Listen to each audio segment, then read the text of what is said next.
The CallMeEzekiel web store has just opened for business. Check out our Cold War hoodies of NATO and the Warsaw Pact, our Planet Ball solar system mug, and our holographic stickers. Links in the description. It has been 2 years, 5 DLCs, and 1 major expansion since the original release of Victoria 3. Now, the game is finally good. So today, we're going to talk about how Victoria 3 can be even better. Or dare I say, the best game Paradox Interactive has ever made. But who am I to give this advice? Well, it's no secret that Victoria 2 is my favorite Paradox game. It's how I first learned about and fell in love with 19th century history. I'm also proud to say that I made the best tutorial for how to play Victoria 2 on YouTube. That video taught much of its modern community how to play it, and probably drove a ton of sales. I see both it and its companion videos cited and referenced to this day. Most of you probably know exactly what I mean when I say, walking, talking tax exemptions. But my most important credential is that I've made video games myself, both independently and as part of a professional studio. Which means I know exactly how frustrating and often useless flows of ideas and suggestions can be for game developers. I remember logging Jira tickets for features the whole team loved, only to watch them languish and get forgotten about because we didn't have the resources to implement them. What I'm trying to say is that I hope these suggestions are taken in good faith and genuine love for the franchise in which they're intended. With that said, here's my wish list of new features for Victoria 3. Features that I believe can and will make it into the greatest Paradox grand strategy game ever made. 1. Cultural interest groups. 2. Enhanced operational control of armies through orders. 3. Improve the transition from post-Napoleonic warfare to modern front lines. 4. Naval support along coasts and up navigable rivers. And 5. More granular military unit progression. If I could wave a magic wand and instantly add any one of these features to Victoria 3, it would absolutely be cultural interest groups. It's not even close.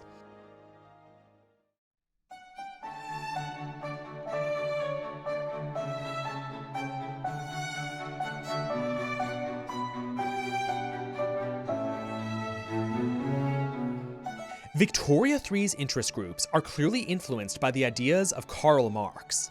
If you know anything about this channel, you'll know I'm far from a Marxist. But, credit where it's due, Marxist class analysis was some excellent work. I'd especially recommend Marx's 18th Brumaire of Louis Napoleon, an analysis of the rise of future French Emperor Napoleon III through the lens of Marxist class analysis. I left a link to where you can pick it up in the description. However, the downside to this Marxist influence is that much like Marx himself, the interest groups put way too much an emphasis on class and not nearly enough on another key factor of the era: nation. Now, Victoria 3 opts to use the term culture when it clearly means nationality. I fully understand why the developers felt the need to use this term, however inaccurate it may be. So that's what we're going to use for the rest of the video. So remember, most of the time when I say culture, I really mean nation. For every class conflict in the Victorian era, you can easily find a dozen or more cultural conflicts. In virtually all cases, ranging from the nationalist uprisings in Italy and Hungary during 1848 to the nationalist fervor that drove World War I, a fervor so strong that even the socialist parties participated, whole cultures set aside their class differences to achieve common cultural goals. So it's unfortunate that Victoria 3's class-based interest groups struggle to model this. Let's take a look at a particularly egregious example in the United States. America's Southern Planter and Yeoman Farmer interest groups are ridiculous.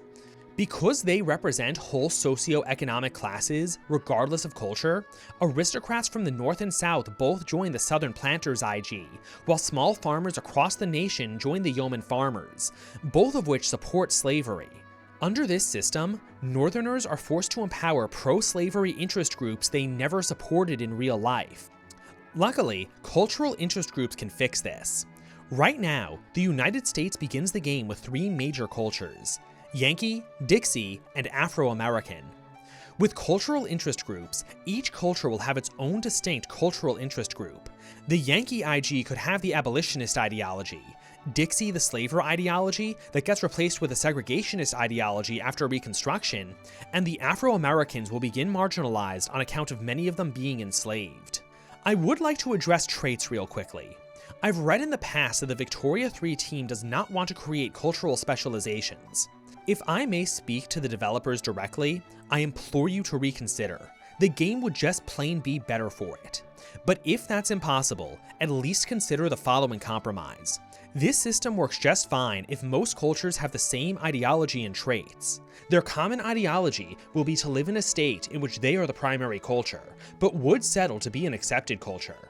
They also want to exclude other cultures from acceptance, as they enjoy having other peoples as subjects. In this way, you can make cultures happy by conquering new cultures. The common -10 loyalty trait would increase radicals from standard of living decreases. The 3 loyalty trait increases loyalists with standard of living increases, and at 10 loyalty, there's a reduced number of radicals from SOL decreases within the culture. Naturally, some cultures will still require unique ideologies like giving Dixie the slaver ideology, although making Yankees abolitionist is optional, as the normal IGs might be better for handling that. I'm not certain, but I imagine Southern industrialists and intelligentsia would oppose slavery too. However, if Paradox makes the better choice, which I really hope they do, and gives each cultural interest group unique traits, I would like to suggest making Yankee traits pro-industry and research, while Dixie should have traits making slavery a little more efficient into the mid-game and improving their military. This would encourage a Dixie-dominated USA or CSA to follow an alternate history asshole America route, focused on expansion into Mexico and the Caribbean to create more slave states. Back to the main point, with American slavers more accurately represented by the Dixie IG, the Southern planters, who should be renamed, and yeoman farmers can be free to represent the socio-economic interests of their respective classes across the nation. Taking this further, cultural IGs are great for way more than just the United States. The ethnically divided Austrian and Russian empires would both be more accurately modeled and way more interesting to play. The German North-South divide would also be more engaging, and I'd even go as far as to say that the Germans should be further subdivided into Austrians, Saxons, Bavarians, etc. The Qing are another interesting case, as this would be a great way to model the tiny Manchu population ruling an overwhelmingly Han empire. Cultural IGs have especially interesting implications for immigration and foreign lobbies. They turn immigration from virtually an absolute good into a difficult decision. Will a player keep their borders closed to maximize the loyalty of a single or few cultures, or will they open the floodgates for economic growth and suffer the consequences of cultural tension? Cultural interest groups also interact very well with the foreign lobby system. It's only natural that cultural IGs will join lobbies to support nations that accept their culture and oppose those of their homeland's enemies. Combined with a possible feature for one country to encourage immigration of its own people to another, it could even be used as an offensive weapon. Imagine France sending French pops to the United States so they join pro-French and anti-British lobbies. The implementation of cultural interest groups should definitely include more granular control over cultural exclusion laws, allowing you to set individual levels of acceptance per culture, but only after lengthy legislative battles, of course. But as I understand it, that feature is already on its way to implementation. And finally, because this doesn't really go anywhere else, I just want to say something about the current socio-economic interest groups in Asia. Karl Marx's class theories were supposed to be universal, but they are so obviously Eurocentric. They especially fall apart when applied to East Asia. Nations developed in the Confucian tradition work totally different than Europe. If I may suggest a unique set of IGs for countries like China, Korea, Vietnam, Japan, and others, it should be Confucian bureaucrats, who should be a bit like landowners in that they're the key opposition to modernization. Royal Court, which gets renamed to state or government in case of republics. Merchants, which represents both urban and rural merchants and related workers. One of their positive traits should be increased tech spread to show their interest in working with foreigners. Trade was one of the main routes for foreign technology to penetrate Asia. Landowners, which represents all landowners big and small. These guys shouldn't be quite as change resistant as their Western counterparts. Think more like a rural petty bourgeoisie, business oriented but very parochial. Military. This should just be the normal military. I would suggest using this IG to represent the samurai in Japan, but make them work like the Kwaidios do in Latin America. And last, East Asia should keep labor union and industrialist interest groups, who will naturally grow as the nations industrialize and become more Western. That's all I have to say about cultural interest groups. All suggestions from here on out are related to the military and war, which have certainly been the most controversial features of Victoria 3. While those systems have certainly improved since release, they clearly have a way to go. But before we talk about how to improve them, I have to point out that 2/3 of you watching this video are members of the hated unsubscribed viewers interest group. It's crazy that so many of you watch these videos without subscribing or hitting the bell that you've been able to form your own interest group out of it. Listen guys, this is your last chance to fix it. If you don't subscribe to the channel and hit the bell right now, I'm gonna treat you like the landowners and industrialize you out of existence. When that happens, you're gonna have to earn your living in the coal mines, where you might never make it out.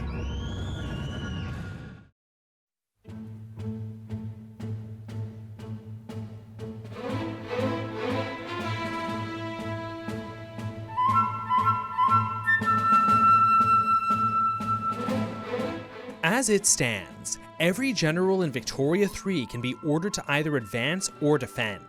Additional orders can be unlocked, but those are really just variations on these base 2 with some stat modifiers. All except for one. Pillage is awesome. But that's enough about my hobbies. The Pillage order in Victoria 3 is awesome too. It's so much more than just a stat change.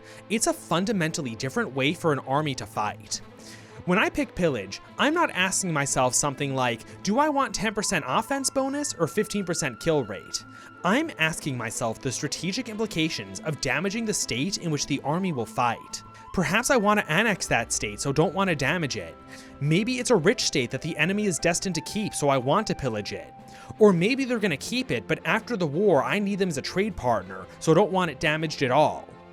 The way pillage intersects with military strategy, diplomacy, and economics is awesome. I want every order to be more like it. Moreover, to facilitate better operational control over your armies, more orders need to be available by default. Only the most exotic should be locked behind general traits. Pillage actually being a good candidate for trait locking. This kind of operational level decision making is where the current war system really shines. One last suggestion on this note is that technologies could unlock more orders too and modify existing ones. One great opportunity is during the Great War period. The Defend order could be massively buffed and renamed to Trench Warfare. Then, the technology after unlocks infiltration tactics, which makes attacks viable again, and so on. Victoria 2 did a really good job capturing the transition from post-Napoleonic warfare all the way up to the static lines of the Great War. Just like happened in history, armies in 1836 march together and fight decisive pitched battles, and by the 20th century, the front lines become continuous as constant, less decisive fighting grinds one side into defeat. The years in between being the transition. Unfortunately, Victoria 3 acts like the Great War began in 1836. The solution I would propose is to tie the number of battles that can happen on one front at a time and the number of troops that can fight in them to technology. Lower technology means fewer battles can be fought along the same front, but a larger proportion of each army's troops fight in each battle. This would lead to a small number of decisive pitched battles. Pitched battles which should also have a more decisive impact in taking territory. And a quick note, instead of making the number of battles on a per frontline basis, it should be per length of frontline. That way you don't reward a large number of single fronts, or punish a small number of long fronts. Anyway, as technology progresses, the number of battles should increase, but a lower proportion of each army fights in each battle, representing the development of continuous front lines. The amount of territory won or lost in each battle should also decrease. By the endgame, entire fronts should be saturated by constant grinding battles, with high casualties and only small territorial changes.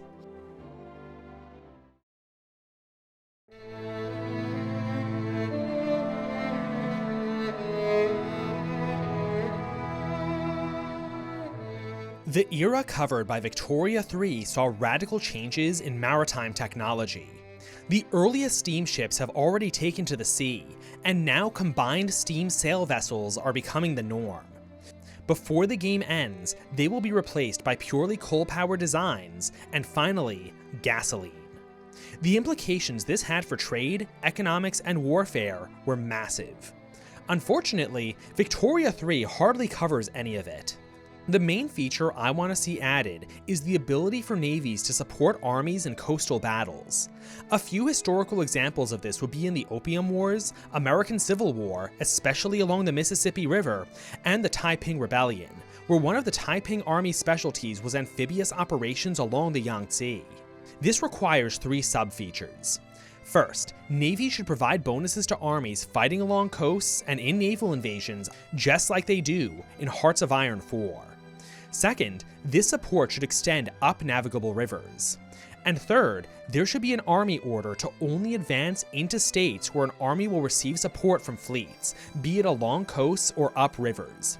It could be called something like Amphibious Campaign, and could even offer a bonus to the effectiveness of that coastal support. The latter 2 features need some elaboration. Naval support up navigable rivers is not some niche use case. Steam power meant that large naval vessels could easily and reliably navigate rivers in the era. Warships of the time regularly supported armies in riverine campaigns, including in the American Civil War's Mississippi campaign and in both Opium Wars. This feature is actually especially important to accurately model the Opium Wars. The current depiction of the conflict is very silly. The British and their allies did not win the Opium Wars by landing massive armies to conquer the Chinese interior. They would have been defeated had they tried. The campaigns were waged almost entirely along coasts and up navigable rivers like the Peiho and Yangtze. That way, the superior European naval vessels could support their small armies. It's no coincidence that the only battles China won, or at least got close to winning, were those where they either knocked out the Allied fleets through ambush, like the Second Battle of the Taku Forts, or where the Allies had no naval support at all, like at Changchai Wan. Ideally, the Opium Wars would be balanced so the Chinese destroy British armies without naval support through numbers, but themselves get annihilated against it no matter how many men they bring. There are a few ways rivers could be implemented. Giving each navigable river its own node would be neat, but I have another suggestion. Navigable rivers should just be appendages to the nearest existing sea node or even multiple nodes. Support is then automatically extended from the node to all states the river runs through. The reason I prefer this is that I think only small ships should be able to provide support upriver. This would represent large ships having drafts too heavy to sail up most rivers, and give light ships a more unique role in the game. If rivers were their own node, players would have to deal with the finicky process of splitting fleets every time they want to provide upriver support. Last is the smallest change, but it'll also have a big effect on the theming of armies and navies, as well as overall game tempo.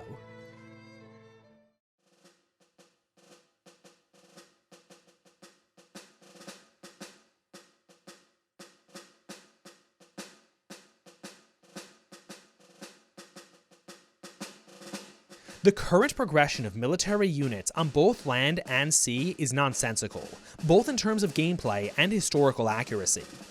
Unit types don't change often enough, and when they do, it's usually along weird lines.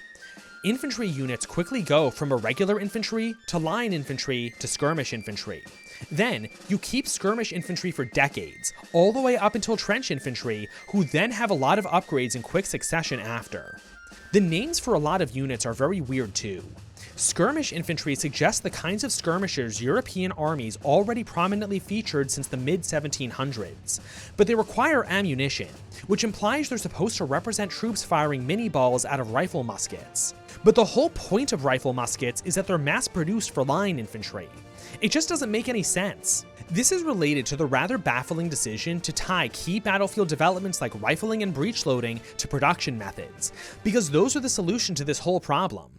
Weapon production methods should be changed to actual production methods, which makes more sense given how new production type increases the quantity of weapons and not their quality. Unit types are what should be tied to each major weapon development.